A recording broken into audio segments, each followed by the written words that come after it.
সুপ্রিয় দর্শক শ্রোতা, আপনারা দেখছেন একটি মুরগির ফার্মে একজন ভাইকে দেখছি। তিনি এই প্রচণ্ড রোদে চালের উপরে পাইপ দিয়ে পানি দিচ্ছেন। আজকে তীব্র গরম, 40 ডিগ্রি তাপমাত্রা চলছে। এখন আমরা এই ভাইয়ের কাছ থেকে জানবো তিনি এই চালের উপরে কেন পানি দিচ্ছেন এবং এটা দিলে কি উপকার। আসসালামু আলাইকুম। ওয়ালাইকুম আসসালাম।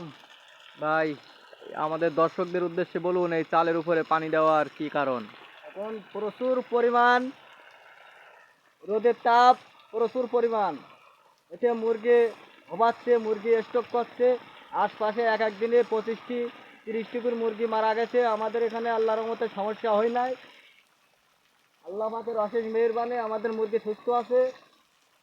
এই যে আমরা প্রতিদিন 11টা থেকে পানি দিই। এটা আপনি দিনে কয়বার দিচ্ছেন? এই আপনার 10টা 10টার সময় থেকে 11টা, প্রায় 12টা পর্যন্ত পানি দিই এরকম। এই যে দর্শক দেখুন কিভাবে পানিটা ওই যে চালের উপরে দেওয়া হচ্ছে, বৃষ্টির মতো পানিটা পড়তেছে, যার কারণে মুরগির ঘর ঠান্ডা থাকবে। আপনারাও এভাবে চাইলে এভাবে পানি দিবেন, তাহলে মুরগির ঘর, মুরগি ভালো হবে। এটা আপনি কিসের মাধ্যমে দিচ্ছেন পানিটা? এই মোটরের মাধ্যমে দিচ্ছি, যাতে করে মুরগির প্রোডাকশন ভালো থাকে।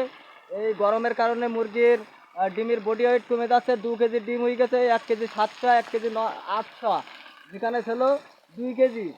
ওভার ডিমও হয়ে গেছে 1 কেজি 800, 1 কেজি 700, মানে বডি ওয়েট এই অতিরিক্ত তাপমাত্রার জন্য ডিমের বডি ওয়েট কমে যাচ্ছে এবং প্রোডাকশনও কমে যাচ্ছে।